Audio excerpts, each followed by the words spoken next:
অনেকদিন আগের কথা। এক ছোট্ট গ্রামে মালতী নামের এক অনাথ মেয়ে তার সৎ মা করুণা আর বোন রূপার সাথে থাকত। মালতীর দিন কাটত হাড়ভাঙা খাটুনিতে, আর করুণা ও রূপার দিন কাটত মালতীর ওপর হুকুম চালিয়ে। কিন্তু মালতীর মনে কোনো অভিযোগ ছিল না। সে ছিল শান্ত ও অমায়িক। মালতী, কানে কি খিল মেতেছিস? বেলা যে দুপুর গড়িয়ে বিকেল হতে চলল, এখনো তোর ধান ভানা শেষ হলো না। বসে বসে কি নবাবজাদির মতো আকাশ কুসুম স্বপ্ন দেখছিস? না মা, সকাল থেকে তো এক মুহূর্ত দম ফেলার সময় পাইনি। গোয়াল পরিষ্কার করে রান্না সেরে এইমাত্র বসলাম। বুকটা ফেটে যাচ্ছে পিপাসায়। একটু জল খেয়েই আবার শুরু করছি মা। থাক থাক, আর বাহানা করতে হবে না। মা দেখেছ, ও শুধু কাজ ফাঁকি দেওয়ার মতলব খোঁজে। ওর অলসেমের জন্যই তো আমার বিয়ের গয়না করা হচ্ছে না। কুড়েমির আর জায়গা পাস না। একদণ্ড জিরোতে হবে না। যা, এই কলসটা নিয়ে নদী থেকে জল নিয়ে আয়। মনে রাখিস, কলসের জল যেন কানায় কানায় পূর্ণ থাকে। এক ফোঁটা জল যদি কম পড়ে, তবে আজ তোর পিঠের চামড়া থাকবে না।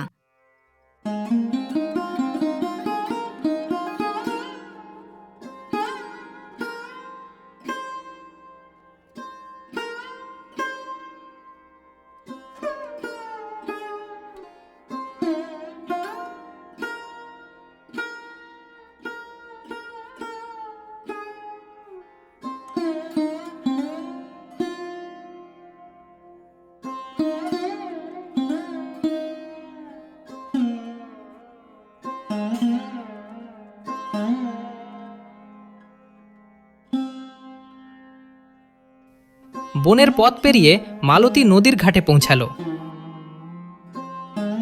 কিন্তু এ কি, দুষ্টু মা তাকে দিয়েছে এক ফুটো কলস। মালতী যতবার জল ভরে ততবারই সব জল ঝরঝর করে পড়ে যায়।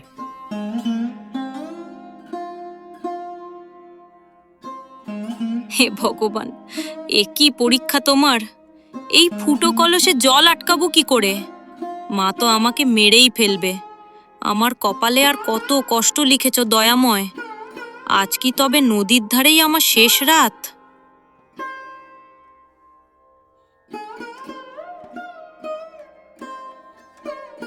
ওরে মা, অনেক দূর থেকে আসছি রে, বড় তৃষ্ণা পেয়েছে।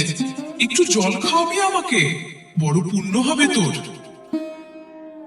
ওগো মা, আপনি বসুন। আমার কলসটা তো ফুটো, এতে জল থাকবে না।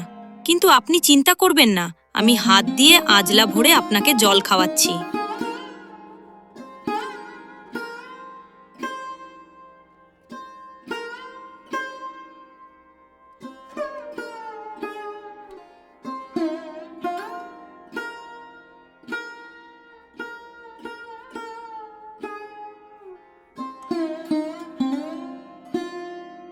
তোর মনটা সোনার মতো খাঁটি মা।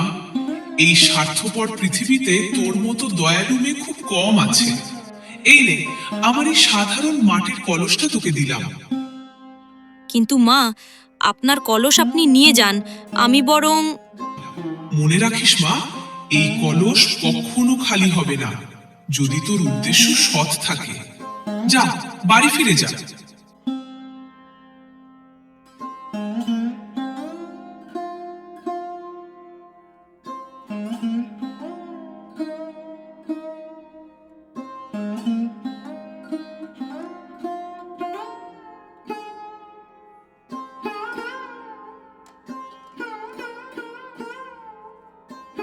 এত দেরি হলো তোর? দাঁড়া, আজ তোকে দেখাচ্ছি মজা। মা দেখো, ওটা কি কলস এনেছে? ও মা, ওটা থেকে কি বেরোচ্ছে? এ কি, সোনার মোহর? তুই কি রাজপ্রাসাদে চুরি করেছিস? না মা, আমি কেন চুরি করব? নদীর ঘাটে এক তৃষ্ণার্ত বৃদ্ধা মা আমাকে এটি উপহার দিয়েছেন। আমার সততার জন্য তিনি আমায় আশীর্বাদ করেছেন। মা, মালতী যদি এই নোংরা জামা পরে মোহর পায়, তবে আমি দামি শাড়ি পরে গেলে হিরে জহরত পাবো। আমি এখনই ওই বনের ধারে যাচ্ছি ওই বুড়ির খোঁজে। লোভ মানুষকে অন্ধ করে দেয়। রূপা ভাবল সেও মালতীর মতো পুরস্কার পাবে, কিন্তু তার মনে ছিল কেবল অহংকার আর লালসা।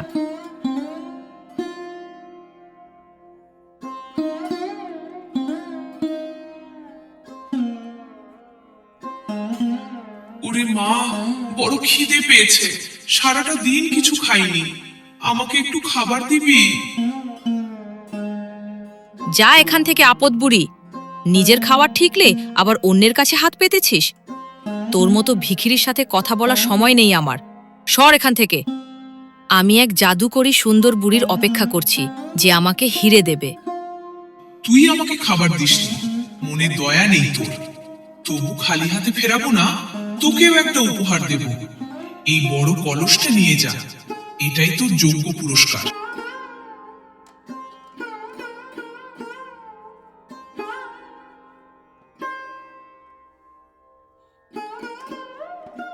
মা মা, দেখো মালতীর কলস তো নস্যি। আমি হিরে জহরত ভর্তি পাহাড় নিয়ে এসেছি। দেখো কত বড় কলস। ওরে আমার লক্ষ্মী মেয়ে, সত্যি তুই আমার কপাল ফেরালি। দেখি দেখি কি আছে ওতে, তাড়াতাড়ি খোল মুখটা। কলসের মুখ খুলতেই অন্ধকার নেমে এলো চারদিকে। মা, আমার সারা গায়ে বিচ্ছু কামড়াচ্ছে। ওরে বাবা, আমি মরে গেলাম। মা বাঁচাও আমাকে, সাপগুলো আমাদের কামড়ে শেষ করে দিল। ওরে বাবারে, একই আবোধ! সোনা কোথায়? এগুলো তো বিষধর সাপ আর বিচ্ছু। রূপা, পালা!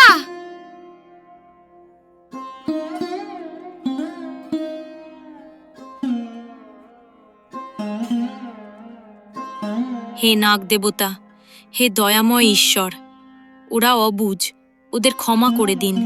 ওদের লোভের শাস্তি হয়েছে, এবার ওদের প্রাণ ভিক্ষা দিন। আমি আমার সব পুণ্য দিয়ে ওদের জীবন ভিক্ষা চাইছি।